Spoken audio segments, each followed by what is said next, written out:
Almost 1 million people have been trafficked across the Mediterranean Sea to Europe in 2015 alone, while an estimated 25,000 people have disappeared or died in the last decade after their vessels sank somewhere between Africa and Europe. As EU nations struggle to cope with a historic wave of migration via perilous land and sea routes, the ruthless trafficking of human cargo across the Mediterranean risks turning these crystalline waters, once the playground for the rich and famous, into a cemetery at sea.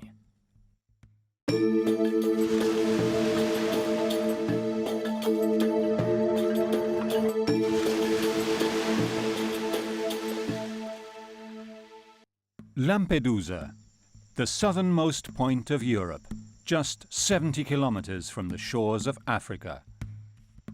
Kos, one of the Greek islands, just 5 kilometers from Turkey. Lesbos, even closer to Turkey. These beautiful, barren islands in the Mediterranean Sea are like life rafts for hundreds of thousands of men, women and children caught up in an epic human migration. My experience in this sector brings me to say that surely we need a collaboration of all European nations, because we find ourselves in front of a phenomenon that is of biblical proportions. Some of them were trafficked, some of them were very mistreated along the way. They've told us of being beaten by traffickers for asking for water, of seeing others who didn't make the journey, who died on the way. In 10 years, 20 years, when they write the history of this period we are living, they will say we are responsible for a genocide. The refugee tragedy and trafficking that began in the Strait of Sicily has spread eastward across the southern Mediterranean, as desperate millions flee conflict and violence in the Middle East, North Africa and Sub-Saharan Africa. Each asylum seeker has a unique story, but nearly all have the same goal. I had to find a way to save my life. So I have to save my dear life. We take a risk to reach, to the safe life. I come to Syria and to Turkey to save my life and my family life, my children's life. We just hope for a safe life. They make dangerous crossings in flimsy boats from Tunisia, Egypt, Libya and Turkey, landing during the night or at dawn, exhausted but overjoyed to have reached the European Union. The mass migration across the Mediterranean in the years since the Arab Spring in 2011 has presented Europe with a moral and political dilemma that threatens to tear the Union apart. Deep rifts have emerged between nations about how to manage the wave of arrivals, and there is no agreement on common asylum policy. Some are building walls to keep people out. Others are building camps to keep people in. One of the founding principles of the EU, free movement between borders, has been repeatedly violated by the closing of frontiers. Where did it all start? The Mediterranean was a flashpoint for migration even back in the 1990s, after the collapse of communism in Eastern Europe, when ships carrying thousands of Albanians fleeing economic and social unrest pulled into Italy's eastern ports. Then, in the early 2000s, migrant boats began arriving on the shores of Sicily. Here at Donna Lucata, a dozen migrants drowned in a 2003 wreck that shocked the small community. The victims lie in unmarked graves in the peaceful Sicilian cemetery of Scicli. The tragedy was repeated again in 2005 and again in 2009. They were rare landings at the time, but only a glimpse of what was yet to come after the world radically changed in 2011. The world watched as the Arab Spring began in Tunisia in February 2011, and was followed by unrest in Egypt and Syria. Then, in September 2011, a bloody civil war erupted in Libya, NATO air power toppling Muammar Gaddafi.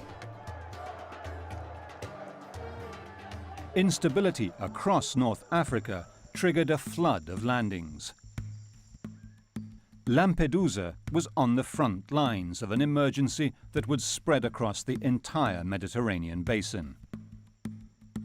March 2011. Boatloads of people began arriving in rickety fishing vessels from Tunisia. Within weeks, the population of migrants had surpassed the number of inhabitants on the island. Giacomo had just started Radio Delta, the island's only radio station. Live from the studios of Radio Delta, good morning to all of you radio listeners, or Sha. Nel 2011 Lampedusa si è ritrovata In 2011, Lampedusa found itself hosting 10 to 11,000 migrants, and they were here for 45 days, camped out everywhere. gente accalcata dappertutto. There was even a place that was named the Hill of Shame, which is just over there, just beyond the port. Qui a 2 passi dal porto. Ci siamo trovati And we found ourselves witness to a terrifying scenario, as these people didn't even have toilets or a place for their personal hygiene. They were living in the streets, living on the beaches, living on the famous Hill of Shame by the ports. They were living in whatever they could find, overturned boats, boxes. I remember in the period, which was around March, it was one of the coldest years in the history of Lampedusa. They suffered a lot. The locals on Lampedusa generously opened their homes to help.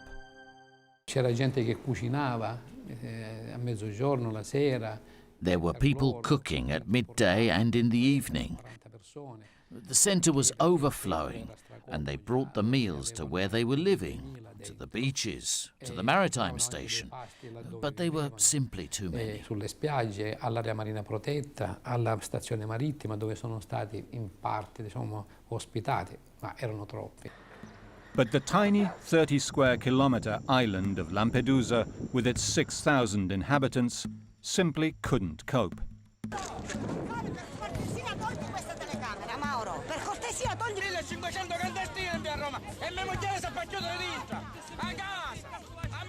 Tensions boiled over, with migrants setting fire to the overcrowded reception centre. Those who worked inside the camp at the time had survived a previous arson attack 2 years before. È successo il delirio. It was pure madness. The fire started, and you couldn't see anything because there was black smoke coming out everywhere. And we saw these flames getting higher and higher in a terrifying way. The air had become unbreathable, so we all started running out, and we got out intoxicated by the smoke and fumes, but we made it. Then, in 2011, there was another one.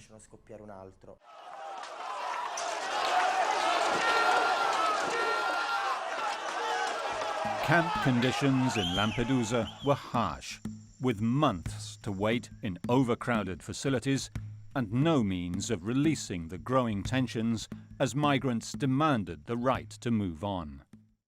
Surely these people, who were closed in there for 3 months without even a television, and their only outlet was a soccer ball, these people eventually lost it. It was like living in an episode of Big Brother, exactly like that. The government was finally forced to respond and sent ferries to take some people off the island.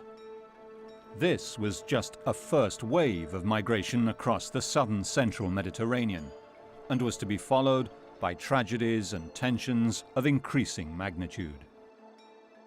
Over the 4 years since the Arab Spring mass arrivals, new routes have developed via Greece and the Balkans.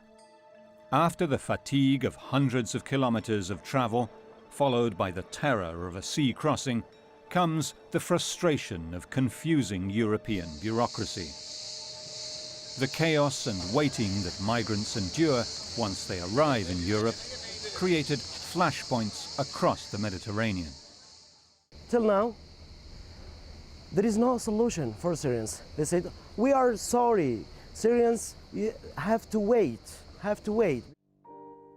While Syrians fleeing civil war are often allowed to move on quickly, Africans and South Asians can languish for years as the bureaucracy runs its course. For me now, I spent 1 year, 4 months. When you have to wait for 1 year. Je sais pas, je sais rien. On m'a rien dit. Si tu as un problème, viens m'expliquer. Vous avez quel problème? Les capitaines sont partis. Nous on a assis.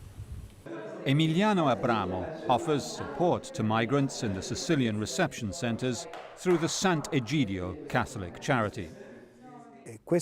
These long waits, a year and a half, sometimes 2 years, bring a migrant to suffer this situation a lot. They aren't able to explain what an asylum request is, that they are in a reception center and cannot work, that they did not become rich like maybe the family believes they did. So often, even these ties are broken. They lived a tragedy before even arriving at the ports of Palermo or other Sicilian cities. And then they have to wait years, a year and a half, just to have the right to stay in Europe. Per avere finalmente riconosciuto il diritto a stare in Europa. Only some of the migrants are allowed to stay in Europe. Some are expatriated. Some escape, or worse. If the asylum request is positive, they start a new story. But if the request is negative, it is truly a drama. A drama to the point that last month, a 29-year-old Pakistani hung himself when he found out that the outcome of his request was negative and his trip had been meaningless. In 2013, Pope Francis visited Lampedusa to show solidarity to the island and refugees seeking safe haven there. But sadly, his pleas for a solution fell on deaf ears in Europe. Only a few months later, a tragedy struck that would change the migrant flow drastically. The boat people come during the summer months, with the calm seas. Until 2014, their target was the tiny Italian island of Lampedusa, which lies only 113 kilometers from North Africa.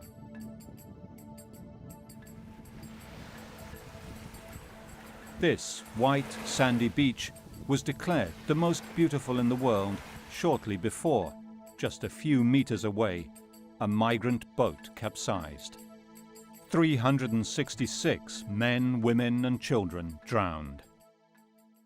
Noi eravamo in giro con degli amici. We were hanging out with friends.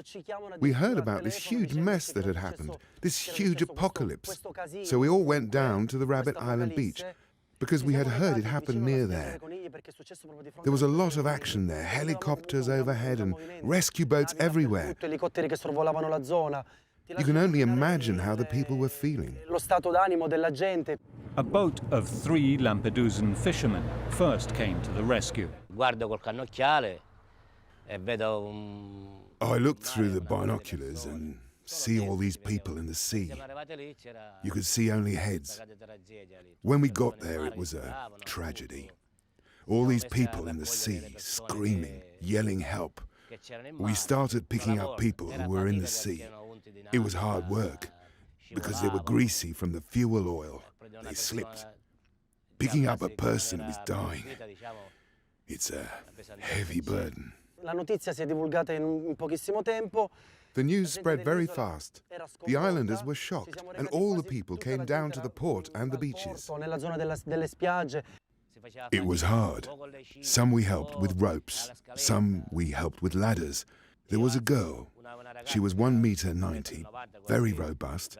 I had to put her on the stern, tie a rope around her, and pull her up with a rope, because who could have lifted that girl? She was rocking back and forth from head to foot. She was near death, exhausted to the point of not being able to go on. We pulled 18 people out, including 2 who were already dead, unfortunately. We could do no more than that. By the time the Coast Guard arrived, there was little that could be done.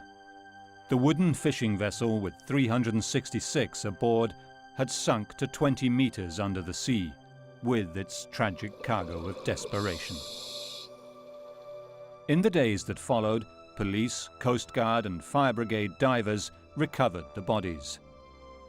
Dr. Pietro Bartolo is the only coroner on the island and examined every single body to establish cause of death.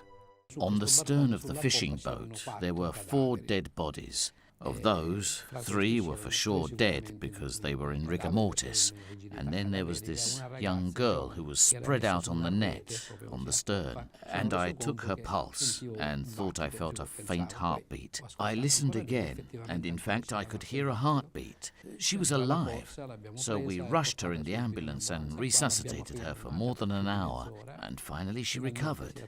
It was just saving one, a small thing, but still, it was a great thing that gave us enormous satisfaction. Hundreds of others were not so lucky. Coast Guard boats came in hour after hour with bodies. Poi invece abbiamo assistito a... Then we had to manage a continuous arrival of body after body after body. Among the dead of this tragedy, there were many children. There were pregnant women. The anger? The anger was that this happened on a day when there was beautiful weather and just a few hundred meters from the port. They had arrived. It would have taken just a few more minutes and they would have been safe. In fact, they had already prepared all the children. They were all dressed up. And doing the inspection, I noticed this thing. Because they were about to land somewhere new, so they were all dressed up in a dignified way. And that really struck me, to see all these little children, all with their best clothes on. Well, it really hurt me. Una cosa che mi ha fatto tanto male.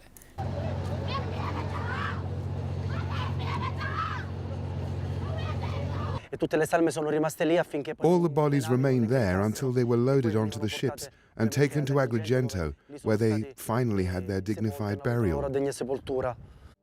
In the new cemetery of Agrigento, as in dozens of other cemeteries scattered across Sicily, the unnamed migrants are buried as numbers.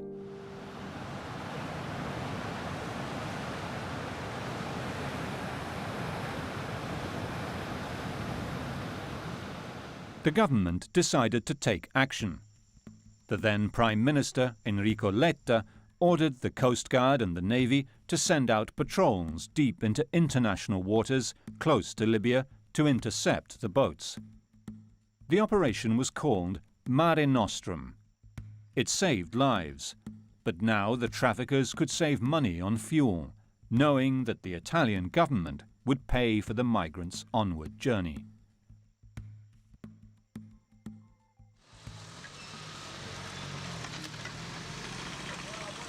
Palermo. Here in the bustling heart of the gritty Sicilian capital, Italian prosecutor Maurizio Scalia opened an investigation into the Lampedusa disaster.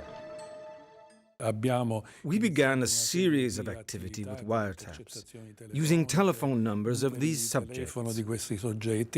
The Palermo prosecutor's office became the hub of an Italy-wide investigation into the network of smugglers trafficking migrants across the Mediterranean and onwards towards the north.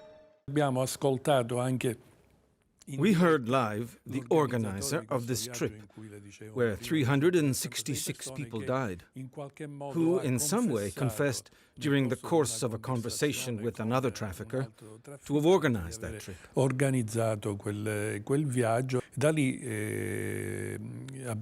From there, bit by bit, we exposed this network of traffickers. In Libya, we identified the 2 biggest traffickers, and we even managed to get an arrest warrant from the judge. But evidently the political situation in Libya is very unstable, so we were not able to carry out the arrests.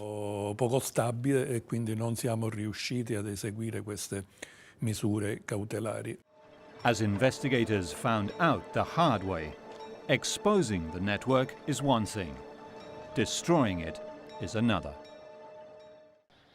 But who are the migrants and where do they come from? Why do they leave?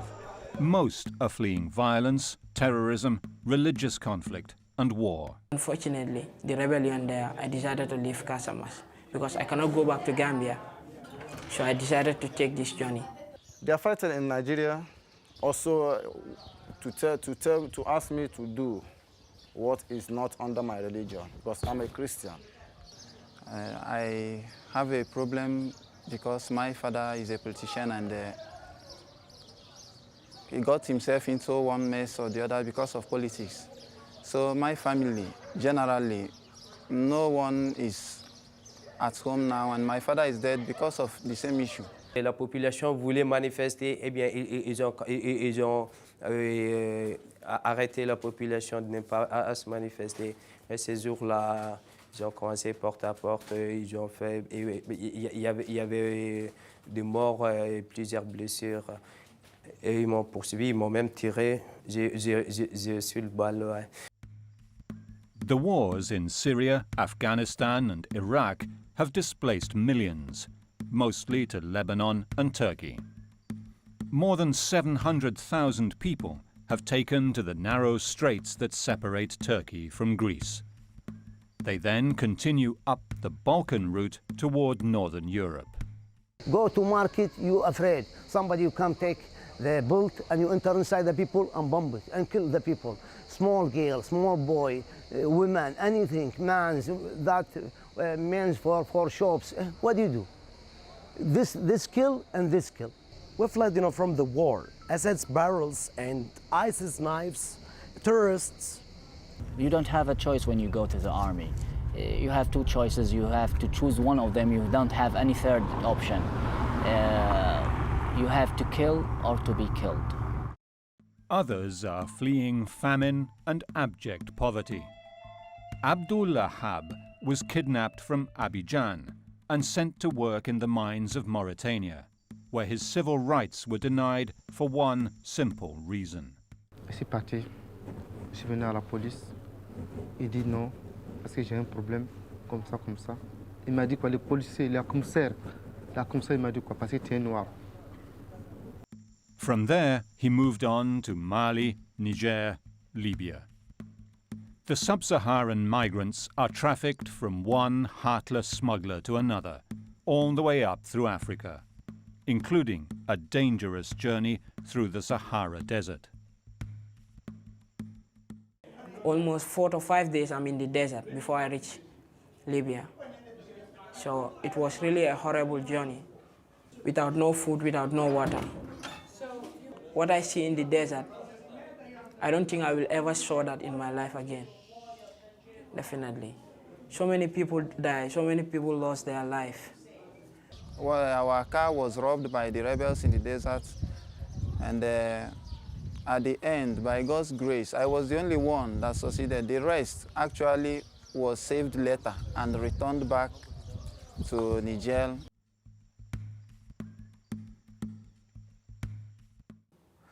The trip is very long for migrants, because from the country of origin to arrive at the Great Funnel, which is Libya, the location where a lot of migrants arrive to await their turn for the trip to Europe, every time there is a passage from one human trafficker to another, they are exploited. Then he told me that when we reach in Libya, then I have to walk.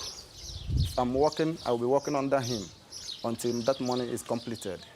So I agree with him. Then he take me off with his group people to Libya.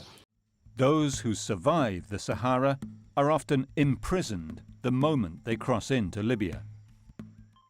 I have no document. I was arrested by Libya soldiers. While I was going to Tripoli, I was caught by the soldier and taken to prison. They take me to prison. J'ai montré mon passeport parce qu'il y a plus de papier de Mauritanie déjà. J'ai montré mon passeport. Mais il dit pourquoi il m'a me caché pour rentrer. Non, je n'ai pas de main. D'accord. Vous êtes comme 35 personnes. D'accord. On va en prison. The police usually ask for a document, And if you don't have a document, you go to prison. If you have a document, they ask for a stamp. And if you have a stamp, they rip out the page. And you go to prison anyway. Gadrong, that's where I arrived. But when we arrived there, we went to prison straight. Then on our way to Tripoli, we got the soldiers on the checking point. Then they arrest us, ask us for documents. Then we said that we don't have anything. Then they take us from there to prison. It is the same story for most Africans, who once in Libya are imprisoned and then requisitioned by powerful locals to work as slaves. They cross kilometre after kilometre, impervious zones of the desert. They arrive finally in Libya, where for weeks and months they are subject to violence and harassment. What they ask from people is money. Then me, I have no one who to pay for that money for me. So in that prison, because I was among the youngest, what I have to do is to clean the environment. I'll be there cleaning the environment, doing nonsense rubbish works there. I have to do it. I stayed there for 3 months in the prison. Then I was helped by one soldier. He said he have Lawaju. If he rescue me out of the prison, I will work for him. Then he will do my Libya document for me with the work I will be working for him. They needed me to do so many electrical work in that prison yard. I did it and they promised they will leave me.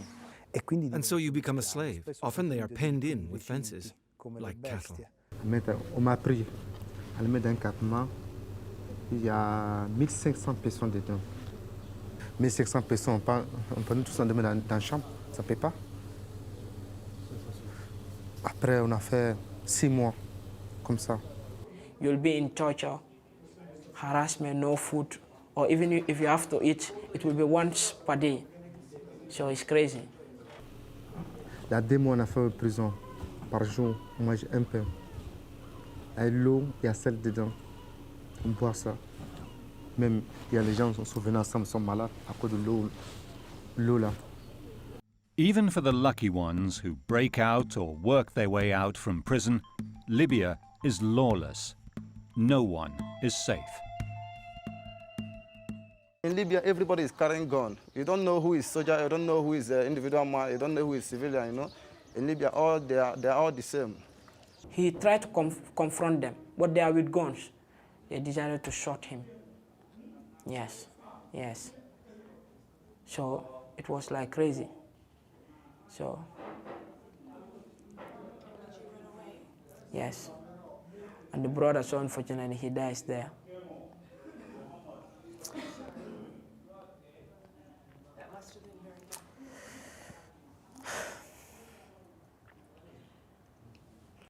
They are pushed out on rickety boats or rubber dinghies from the coasts of Egypt, Turkey, Libya. They are put out on boats and sent to die in the Mediterranean or try to reach Europe. For many, it is the first time they have ever seen the sea, and there is no turning back. What they told us already was that we are going to board ship. At the end, in the night when they took us to where we were pushed, we saw a different thing altogether. I haven't seen the sea, not on the sea. I haven't seen it with my eyes. Then he's saying that the journey to Italy is a few hours to some minutes to journey. But there is no going back because once you get to there, to the seashore, they don't allow you to go away. They don't allow you to go back. They don't allow you to change your mind. You must enter. So we had to risk it. Entre la mort, si ça pèse, le vent ça sort, on va mourir dans l'eau. Comme j'ai dit ça, il m'a tendu, il m'a giflé. 2 people died in our own. We have already seen the rescuers. They threw a rope to us for us to hold it.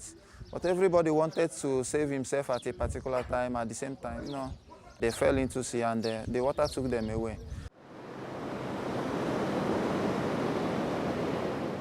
Sub-Saharan Africans make up the poorest segment of clientele for the traffickers, who often use them as ballast below deck.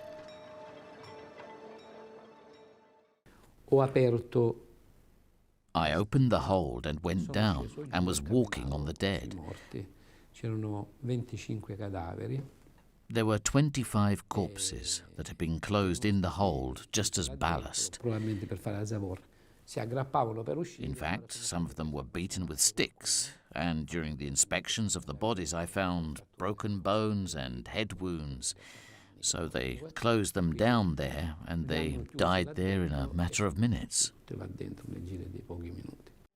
The poorest black Africans, who are used as ballast on larger boats, often die from suffocation due to engine fumes, or drown if the ship goes down. But on the top decks, traffickers pack the boat with higher-paying passengers who have already paid for the trip. I sistemi di pagamento sono assolutamente primordiali, basati sulla fiducia.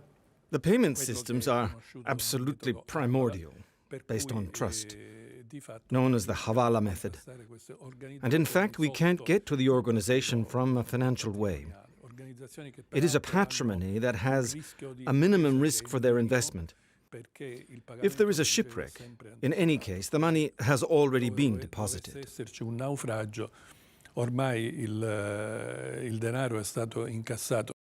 Each leg of the journey has a price. 700 dinars. 1,300. $1,000. 2,000, 1,000 euro, and come by point to Kos. We determined that the trip from Eritrea to Libya is approximately $5,000.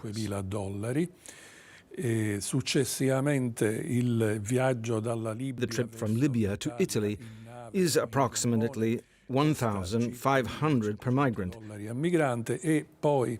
Le successive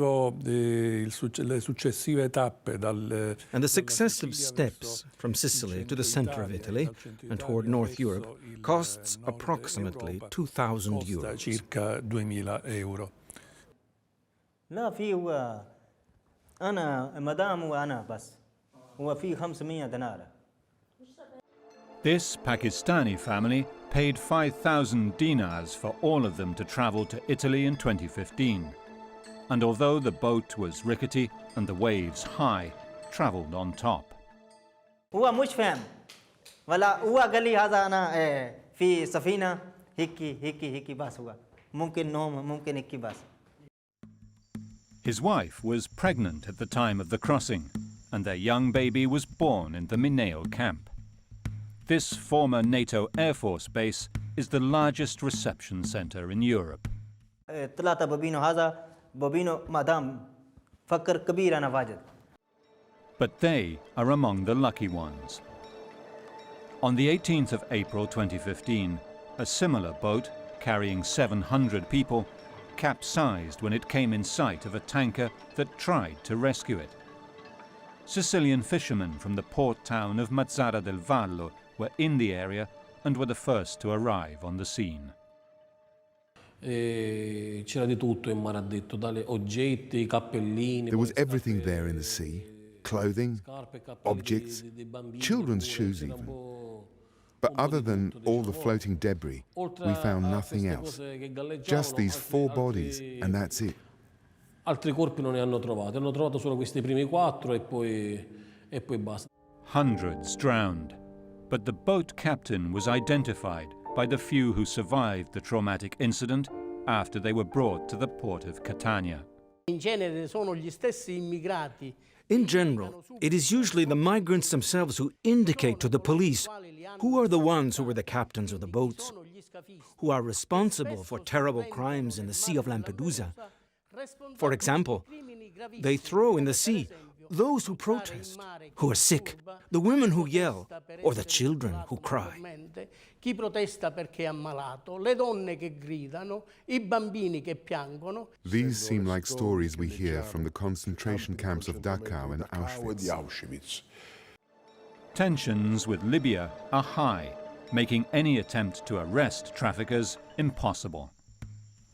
The fishing community of Mazara del Vallo is one of the largest in the Mediterranean, and the boats fish in international waters off the Libyan coast, where their nets get caught on sunken vessels and they risk being targeted by Libyan gangsters. Domenico has lost one of his ships to Libyan militias, but luckily was able to save the crew.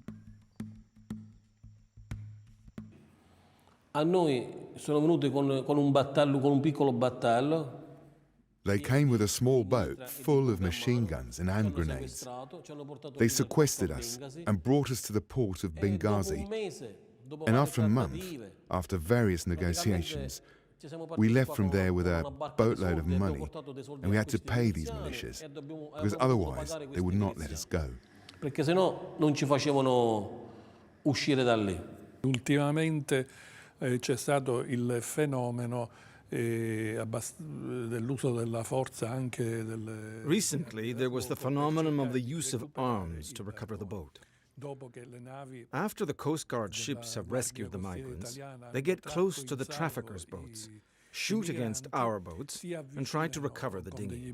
Con dei barconi, i trafficanti sparano verso le nostre imbarcazioni e cercano di recuperare l'imbarcazione, il gommone.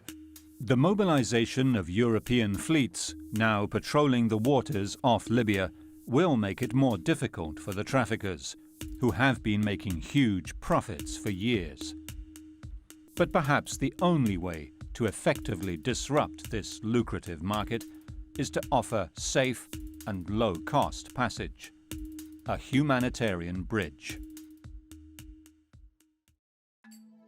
The Mediterranean Sea covers some 2.5 million square kilometers from Spain to Israel. Nearly 1 million people crossed it by boat in 2015 to reach the shores of Europe, mainly via Italy and Greece. They transit through Turkey, Egypt, Libya, sometimes paying multiple smugglers along the way. Some are pushed directly out to sea. Others are taken to mother ships before being offloaded onto smaller boats near European waters. The crisis began with refugee and migrant arrivals in Italy. But where to next? Once on Italian shores, many choose to leave the reception centres and continue through Europe clandestinely. This is especially true of Eritreans, who make up 18% of the migrants. Sono persone di passaggio. These are people passing through, the so-called invisibles, people who escape from the centers, pass by us to get something to eat and then come together to take a bus either to Rome or Milan before leaving Italy. Their objective is to reach other family members in Northern Europe. Diciamo che il loro obiettivo è quello di raggiungere i propri familiari nel Nord Europa. They continue north by bus, truck or train toward the Alps. Here in the fashion capital of Milan, they rest in the empty glass storefront designed for window shopping in the train station. They often rely on help from volunteers. But in the spring of 2015, the refugee crisis shifted eastwards, with nearly 2 million Syrian refugees in Turkey and another million in Lebanon beginning to migrate toward Europe via Greece and the Balkans. These are the narrow straits that separate Turkey from Greece. Just a few kilometers. With a night of fine weather, the crossing is easy. It's simple, like everybody else. We get on the boat, we took the direction and we started the engine. That's all. It's simple.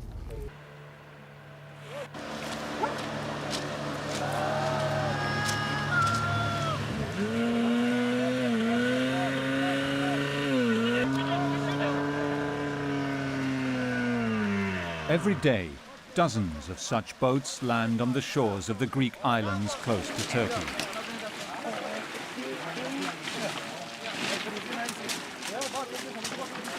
Here, on Lesbos, new arrivals strip off their soggy life jackets and then must walk 70 kilometers to this crowded reception center, where they must wait to be registered and wait some more before being allowed to leave for Athens.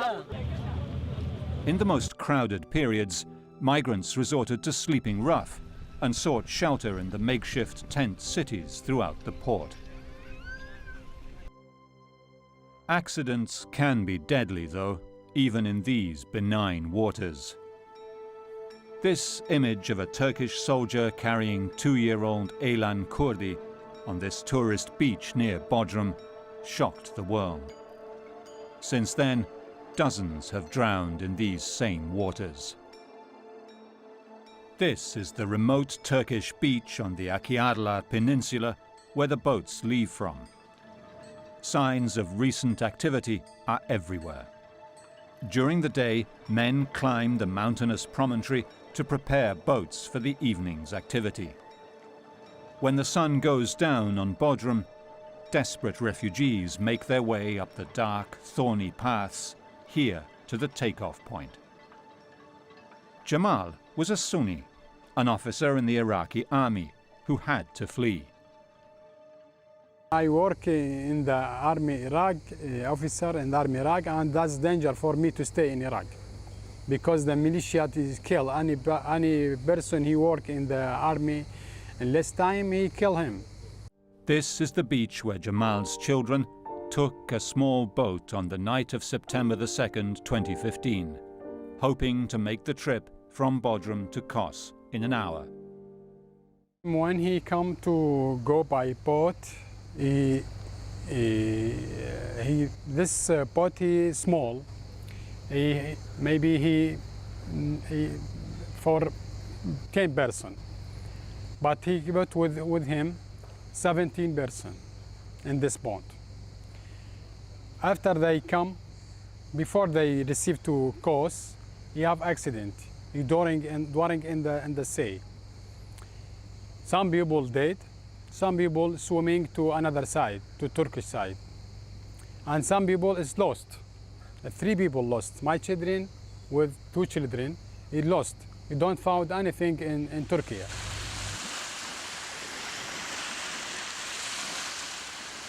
Others were more fortunate, like these Syrians and Iraqis who had just landed at dawn on the 18th of September 2015. We see all the water is on the boat, and we all the people we thinking we will be die.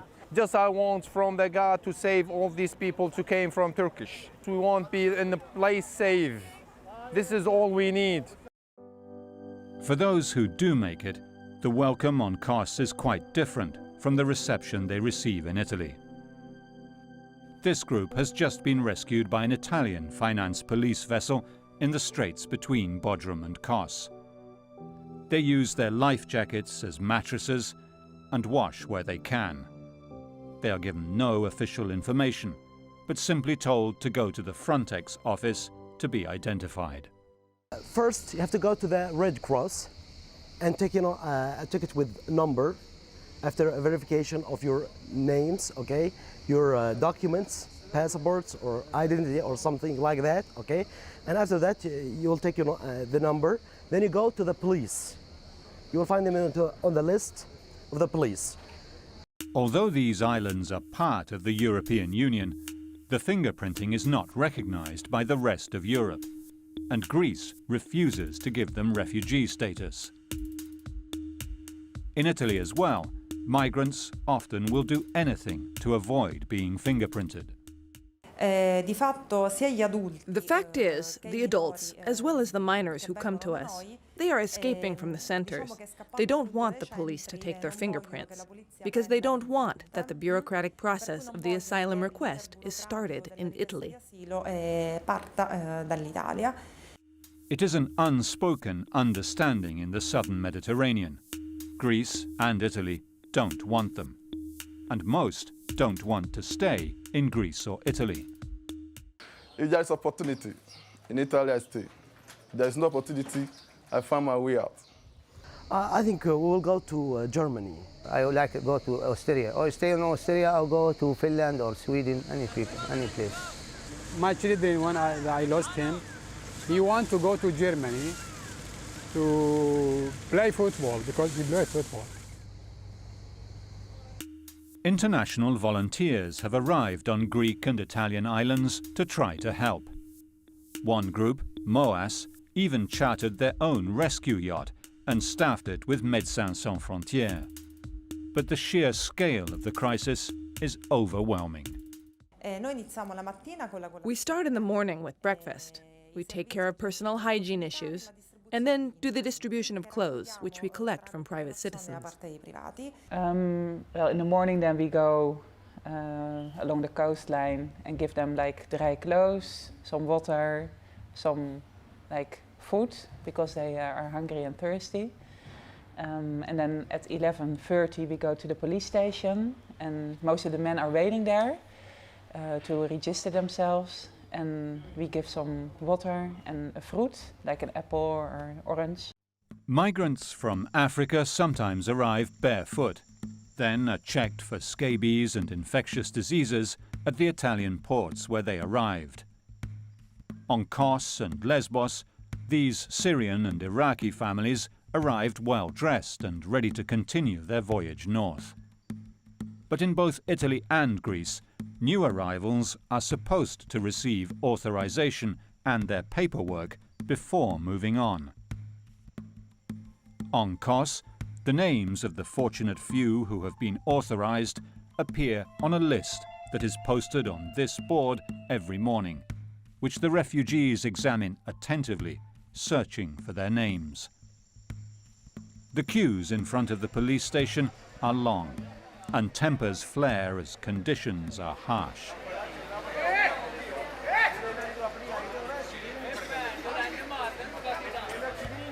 Abandoned hotels often become a home from home for migrants seeking shelter. On Kos, they flocked to the Captain Elias on the outskirts of town. When local authorities closed it due to squalid conditions, migrants were forced out onto the streets. They began living in tents near the police station and in the park until their papers were ready. The park became known as the jungle. Then they went to a park known as the jungle. That is where they live, mostly sleeping on the ground or sometimes on cardboard boxes. And the Syrian families, when they arrive, they often get rooms in the hotels, usually for 15 euros a night. And it is this way that pristine beachfront destinations across the Mediterranean, once reserved for wealthy tourists, have become the starting point of the most desperate, epic migration crisis Europe has undergone since World War II. When the vital paperwork comes through at last, refugees can move on to the next phase of their long march.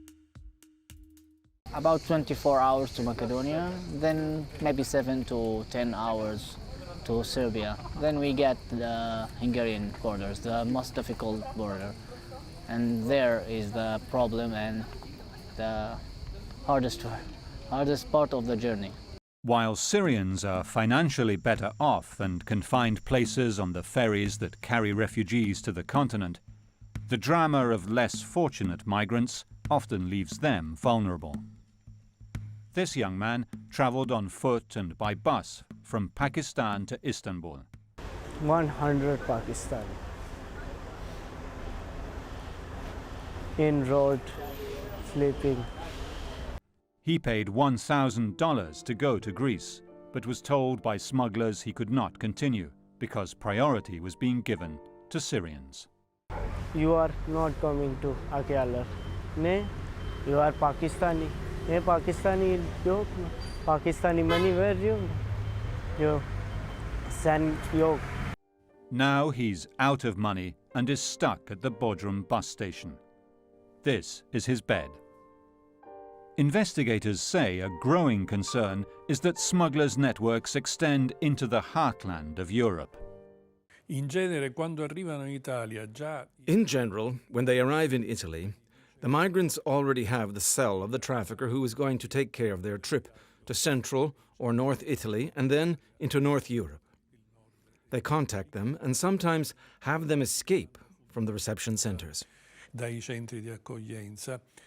Organized crime is also finding ways to profit from lethal trafficking of human cargo.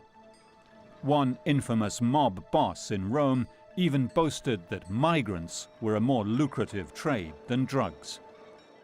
Tu ce n'è quanto ci vogliono sugli immigrati? Il traffico di droga rende di meno. The profitable contracts for running reception centers are a low-risk, high-profit business. Children traveling alone are among the most vulnerable. Sometimes they fall prey to prostitution or organ harvesting rings. The lucky ones are taken in by state welfare or charity organizations. There is certainly a torpid network of trafficking of children's organs who are taken and used by these death merchants and then only later taken on to the second reception, the so-called second reception. These teenagers have been through so much to be so young. One teenager I spoke to, he talked about just wanting a home, a place that his mother and his brother and he could live. Unfortunately, they were separated. When he left, there was fighting. He had to run for his life. He doesn't know if his mother and his brother are alive. But we just spoke and he talked about craving that, of having a home that they could live in together. Others want to rejoin their family, to just be able to call them, to have a settled life. It's a very basic set of needs that people want because they've been away from home. You have to keep in mind it's not just weeks. In some cases it's months, it's maybe 2 years. Abbiamo avuto diversi minori. We had various minors who asked us for first aid or sanitary help because they had scabies or dermatological problems. We offered to take them to the hospital, but they refused because they don't want to be identified. Loro si sono rifiutati per paura di essere identificati. The families who are fleeing Syria have seen incredible amounts of violence. The children who lived in Syria have seen people shot, have seen, often been the victims of violence directly themselves. So as that conflict has gone on for more than 4 years, you see that people have been through these very traumatic experiences, even young children, the pictures they draw. It shows what's pushing them out of Syria into neighboring countries, but also to make such a long journey. Although introducing illegal immigrants into the European Union is a crime, punishable with jail sentences, where there is demand, market forces are insurmountable, making the crisis unlikely to wane until stability is achieved in the countries of origin. There is no choice, mister. There is no choice. Even if you die under barrels, okay, or terrorist attacks, or cross the sea with its dangers to go to the safe land. When I go for a walk before 2006 with my brother and my father, some people come in 2 motors and you slay me and my brother. My brother, you take 5 gun, 5 shooter, and me 1. Yeah, but God, you keep me and my brother and remain for life. This is my life in my country. The men, women and children who leave conflict-torn areas of Africa, Asia and the Middle East for Europe certainly do not risk their lives for purely economic reasons. Everyone has a compelling reason to leave their homeland to find safety elsewhere and risk losing their lives along the way. When you go to Italy, you have freedom forever. When you die in Libya, you die. When you stay in Libya, no more freedom. Because Libya, today negative, tomorrow positive. When you are here, you might die. When you are here, you might succeed. But when you go to Europe, you will succeed forever. If you succeed in the Mediterranean Sea, you are free forever. I don't have a choice. Because here, what is important to me is not everything but my dear life. But here, I can tell you that I'm safe. When there is life, there is hope. For today, I'm alive, so I still get hope. We just want some countries to deal with other options, just to avoid themselves this danger, because nobody cares if you died or not. here is the solution. You can save our lives.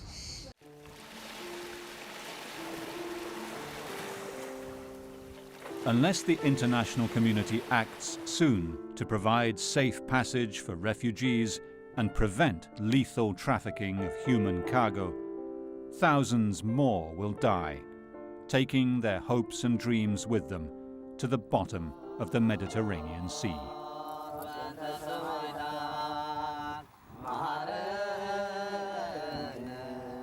Christos.